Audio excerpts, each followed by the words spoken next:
Hello, I'm Dango Rose. Welcome to the Mountaineer Podcast, where everybody's listening.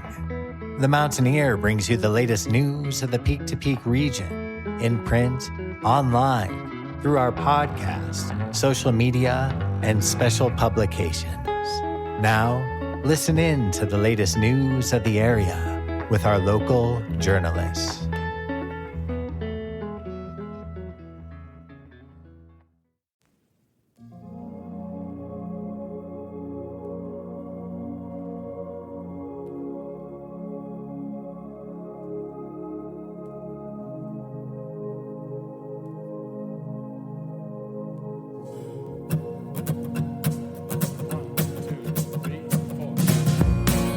I slept through the war, cigarette burning in my hand, lying in my easiest chair.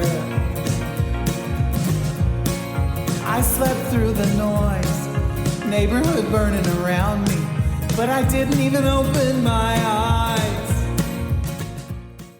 The song that you are currently listening to is called I Slept Through the War, and it is by the Boulder County folk rock band Mercy Club. It is from their latest EP, Strangers, which you can stream along with their first EP live at Bridgetown, wherever you get your music. You can also learn more about what's going on in the world of Mercy Club by checking them out on Facebook as Mercy Club and on Instagram as Mercy Club Music. And be sure to check them out at the Jamestown Mercantile, located at 108 Main Street in Jamestown, on Thursday, October 3rd, starting at 7 p.m. I slept through the noise, passed out and naked and wasted when the soldiers came for my kid. Then I woke up gasping for peace, chained to a stake in the basement. Blood was coming out of my eyes, and I heard myself crying out, what did I do to deserve this? Dear God, I don't want to die. I gotta get out of here. Got to get out of here. Gotta get out of here.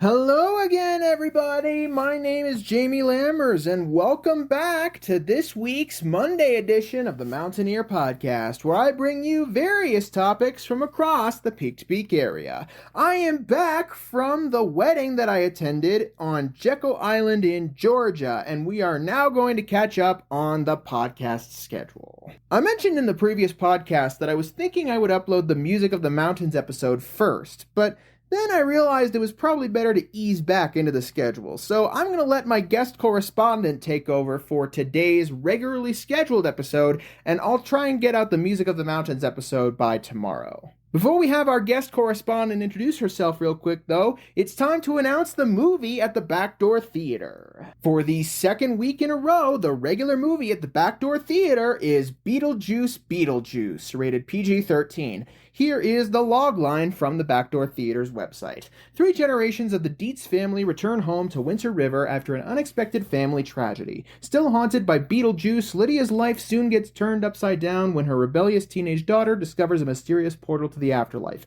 When someone says Beetlejuice's name 3 times, the mischievous demon gleefully returns to unleash his very own brand of mayhem. At this point, I've said it 4 times, so please go to the Backdoor Theater this weekend. Let him know that you listened to my promotion of the movie so that nothing bad happens to me. Along with the regularly scheduled weekend movie, however, there is an additional fundraising event at the Backdoor Theater. The Nederland Community Library's Sci-Fi Book Club is hosting a screening of the 1999 animated cult classic, The Iron Giant, rated PG. Here is the logline from the Backdoor Theater. Set during the Cold War in 1957, the film centers on a young boy named Hogarth Hughes who discovers and befriends a giant alien robot. With the help of a beatnik artist named Dean McCoppin, Hogarth attempts to prevent the U.S. military and Kent Mansley, a paranoid federal agent, from finding and destroying the giant. The admission to the movie itself is completely free of charge, but if you want to be included in the raffle for that movie night, then be sure to donate to help raise money for the Nederland Community Library. Cash only at the door. If you want to use a credit card, register online by going to nederland.colibraries.org or by going to the Backdoor Theater, that's THEATRE.org. So, this weekend, you get 4 opportunities to see a movie instead of the regular 3. Thursday, September 26th, starting at 7 p.m., you will be able to see The Iron Giant, and the regular Friday and Saturday movie of Beetlejuice will be screening on Friday, September 27th, starting at 7 p.m., Saturday, September 28th, starting at 2 p.m., and Saturday, September 28th, again, starting at 7 p.m. Be sure to head over to the Backdoor Theater at the Nederland Community Center, located at 750 Highway 72 in Nederland, to check out the movies and have a great time watching them. All right, now it's time to jump into this week's special segment. Here's our guest correspondent. This is the Mountain Ear Podcast, and I'm Maryann Rosen, bringing you stories, history, or lore from or about the mountains you live in. Voting, the cornerstone of democracy, its foundation and that of freedom. America was built on the ballots that were cast in every election since its founding. As John Lewis stated, and quote, "The vote is precious. It is almost sacred. It is the most powerful nonviolent tool we have in a democracy." End quote. With Election Day only 6 weeks away, the history of voting rights, along with the importance of voting, seemed timely topics. The history and the importance are so intertwined that every group has fought hard for the right to exercise this freedom, and those that have always had it have attempted to keep it for themselves. Before talking about the importance of casting one's vote, let's look back at the timeline of voting rights. When America announced its independence in 1776, the right to vote was based on property ownership. That meant that voters were typically white males over 21 and Protestant. In 1787, the Constitution gave the decision of who got to vote to the states. Most states kept that right as favorable to white male property owners who practiced Christianity. An interesting qualification, considering that the majority of the Founding Fathers were deists and had argued for a more secular government. Over the next 43 years, small incremental changes occurred until in 1830, many states dropped the property ownership and religious restrictions to voting, though only white males were still afforded this privilege. Political parties also began to develop at that time. 1870 and another 40 years later saw the ratification of the 15th Amendment giving black men the right to vote.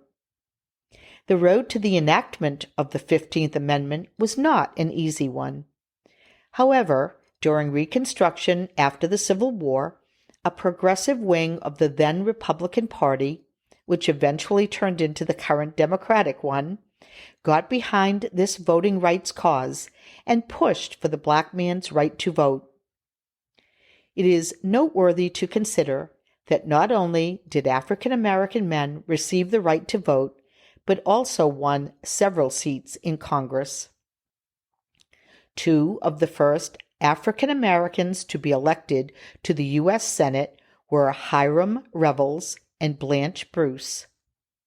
However, after their terms in office expired, the next black person elected to the Senate was Edward Brooke of Massachusetts, nearly a century later in 1967.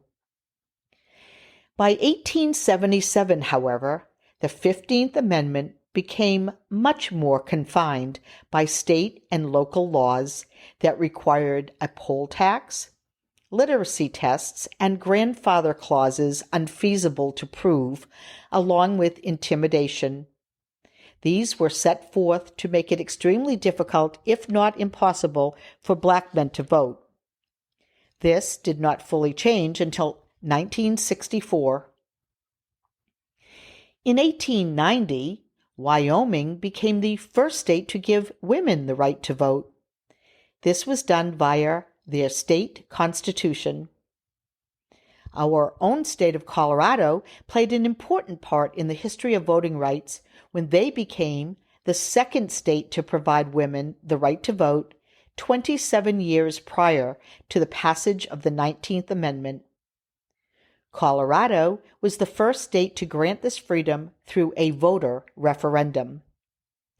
Although this, along with many other rights, privileges, and freedoms granted to women in Colorado, were giant steps forward, these decisions were not totally magnanimous ones. Many of the resolutions passed were attempts to entice women, white women, to come west. It was seen at that time as important to attract white women to the West to marry, settle, and help civilize the area. Many believed that women had a higher sense of morality and may help to tame the wild, wild West. The reward for these women was more freedoms. Women were also allowed to run for office, serving in the Colorado General Assembly as early as 1894. Continuing on, 1913 brought about the 17th Amendment calling for the popular vote election of U.S. senators, bringing consistency across the country. Women were finally officially on a federal level given the right to vote nationwide in 1920 with the passage of the 19th Amendment. It was a decades-long, hard-fought battle for the right. The movement included many strategies, such as civil disobedience, challenging laws, lobbying, writing, passing suffrage acts, and protesting by way of peaceful marches, picketing, and holding silent vigils. Ironically, Indigenous Native Americans were not recognized as American citizens until 1924 through the Indian Citizenship Act. This citizenship, however, came without voting rights. Those were left up to the individual states, with Oklahoma being the last state to grant voting rights almost 25 years later. Native tribes won the right to vote in 1948, though many states managed to find loopholes to bar Native Americans from voting until as late as 1957. It was not until 1965 that the Voting Rights Act helped to solidify the rights of Indigenous Americans. The road to the ballot box remains bumpy to this day, though, as some states attempt to place more roadblocks. Colorado, along with more than 24 states, have automatic voter registration systems. However, they are one of only 4 states which extend that system to cover Native American reservations. It took until 1964, only 60 years ago, to enact the 24th Amendment, which declared that no one could be denied the right to vote because they could not pay a poll tax. An amendment to the Voting Rights Act in 1965 banned the use of literacy tests, intimidation, or other obstacles designed to keep people from voting. In 1971, the voting age was lowered to 18. 1975 found voter rights protections expanded to language minorities. And finally, people with disabilities became protected in 1982. Entrenched groups have long tried to keep the vote out of the hands of the less powerful, whether through poll taxes, literacy tests, intimidation, voting place locations, or times available for voting, along with many other barriers. Many have tried to keep ballots out of the hands of others, including Indigenous Americans, Blacks, and other minorities. The poor and elderly are also often susceptible to these barriers. Greater voter enfranchisement was met with fresh resistance when the Supreme Court gutted the Voting Rights Act in 2013 paving the way for states and jurisdictions to enact restrictive laws. 23 states created new obstacles to voting in the decade leading up to the 2018 elections. So, why do some want to keep the vote out of everyone's hands? And why have so many fought for and still fight hard for this right and privilege? Well, because that is how important voting is, and that is how much your vote counts. Voting gives everyone allowed to cast ballots a way to participate in civic life, a voice in government in the most fundamental of ways by deciding who governs, a voice in choosing those elected officials whose decisions impact lives, families, and communities. Voting gives us a say in who is elected, and regardless of your views, we all get to vote for the candidate who we feel will protect and expand our rights. Those rights that we feel are critical to ourselves, our families, our neighbors, friends, and our country. To also have a say and stand up for those who cannot vote. Voting gives you the power to create positive change for your community and determine a better quality of life for you. Local and state elections have a major impact as they address issues important to your everyday life. Education, police and fire, zoning, public transportation, and public works, to name just a few. Without voting, we will not see real change. Systemic change doesn't happen by asking for it. It happens by voting for it. Casting your ballot also gives you some say in how your money is spent. On a federal level, voting gives you a say in who gets to pass, enact, enforce, and interpret laws that impact our country.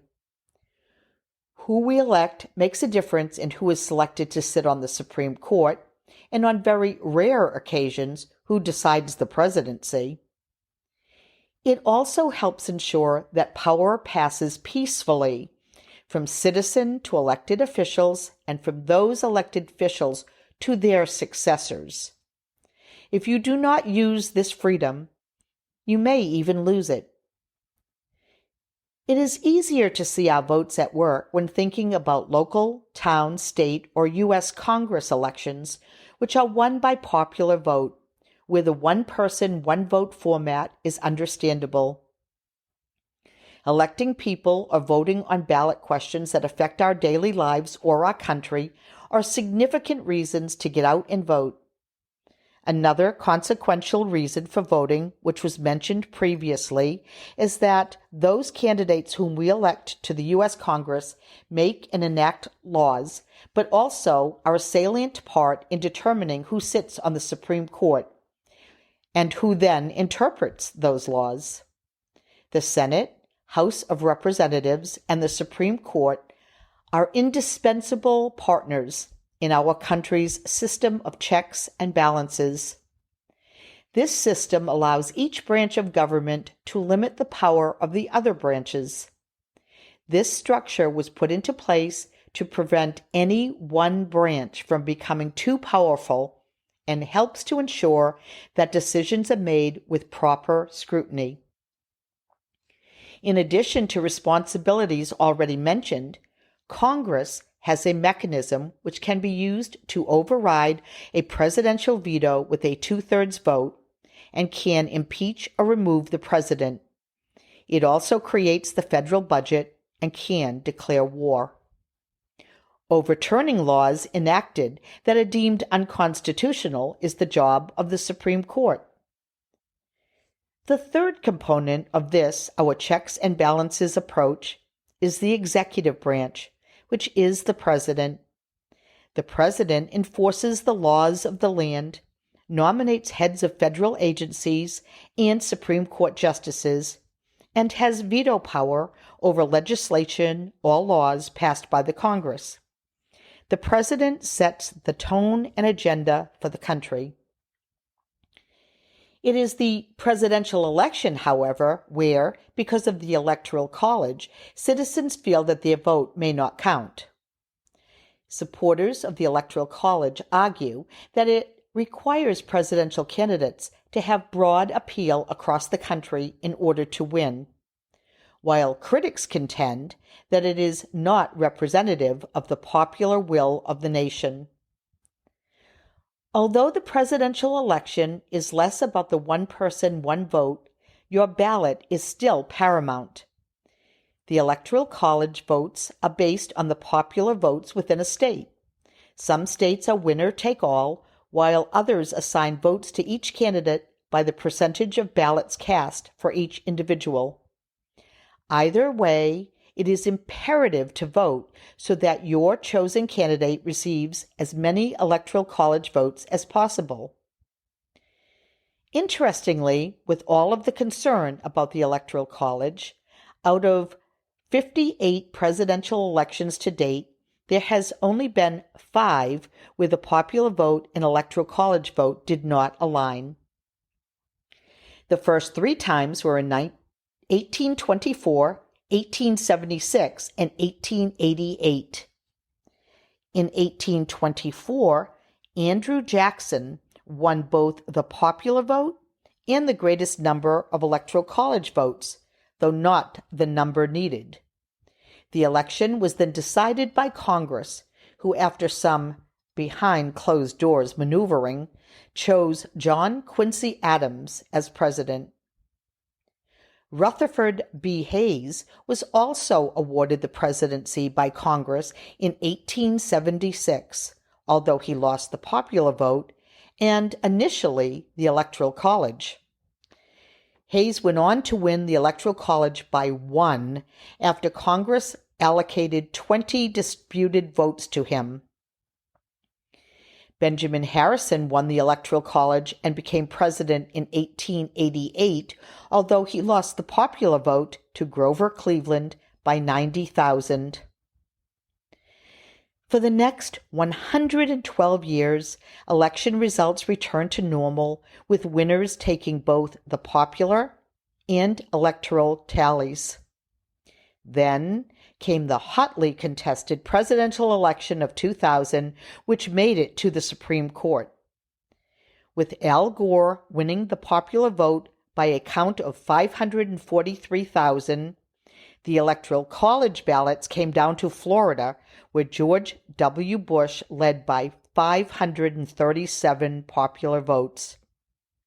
Gore requested a recount, believing that not all ballots had been counted correctly. The Florida Supreme Court sided with Gore, stating that a recount was in order. However, Bush appealed to the Supreme Court. The nation's highest court, in a 5-4 vote, agreed with Bush and quashed the recount, giving Bush both Florida's Electoral College votes and the presidency. George W. Bush won 271 electoral votes, only 1 vote more than the 270 needed to win. As you can see, who we elect to Congress and who sits on the Supreme Court is critical. In 2016, Donald Trump became the country's 45th president, though he lost the popular vote by 2.8 million votes to Hillary Clinton. Clinton's overwhelming popular victory was not enough to put her in office, as the Electoral College enumeration went to Trump 304 to 227. The 2016 election resulted in the biggest outcry to date for eliminating the Electoral College and changing to the one-person, one-vote model used in all other elections. It is interesting to note that of the 5 elections where the president did not receive the majority of the popular vote, in re-election bids, 1 went on to win both the Electoral College and popular vote. 3 went on in their re-election bids to once again lose the popular vote, but also the Electoral College, and 1 did not run for re-election. As you can see, your vote is important and does count in every local, state, and federal election, including the presidency. America is worth fighting for, and your vote is one of the best fighting tools we have. So, regardless of who you vote for in any of the elections on November 5th, be sure to get out and cast your ballots. Hopefully, everyone who wants to vote will have the opportunity to do so without obstacles. Listen in next time to the Mountain Ear Podcast for another mountain tale. I'm Maryann Rosen. Thank you for listening. Thank you so much to Maryann for coming back and bringing us another great segment for this Monday's episode of the podcast. She'll be back in another 2 weeks. In the meantime, if you want to support episodes like this and share them around with whoever you see fit, then be sure to head to the mtnearpodcast.buzzsprout.com or to the mtnear.com/the-mountain-ear-podcast and share them with whoever you'd like. And if you want to be included in this podcast in some way, whether you want to conduct an interview, or you want to be interviewed, or you want to provide a segment including advertising for the podcast, then be sure to email me at media@themountaineer.com and we will get something sorted for you. I will see you guys tomorrow with last Friday's Music of the Mountains episode. Have a great rest of your day!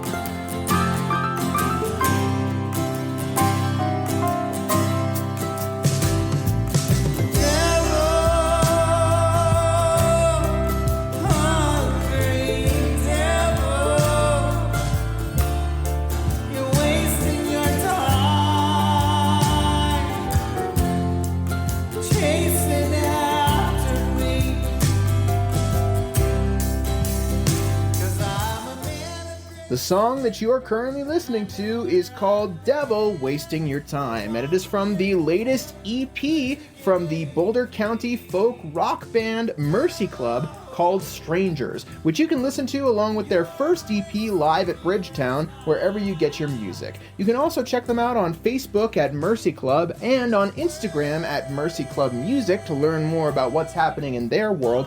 And be sure to check them out live at the Jamestown Mercantile, located at 108 Main Street in Jamestown, on Thursday, October 3rd, 2024, starting at 7 p.m.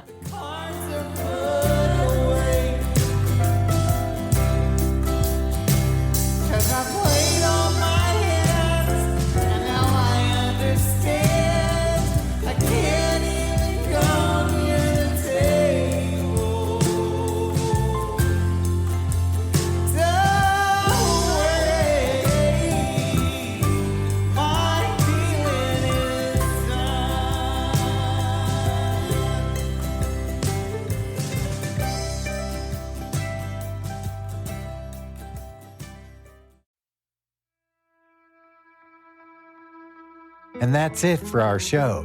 Subscribe online to get more access to more news, weekly updates to our community calendar, and a link to our YouTube channel by visiting themountaineer.com. Be sure to use the coupon code PODCAST when subscribing for a 10% discount, only available to our listeners. If you are in the local Peak-to-Peak area, be sure to pick up a print edition of The Mountaineer at a local business. I'm Dango Rose. Thank you for listening.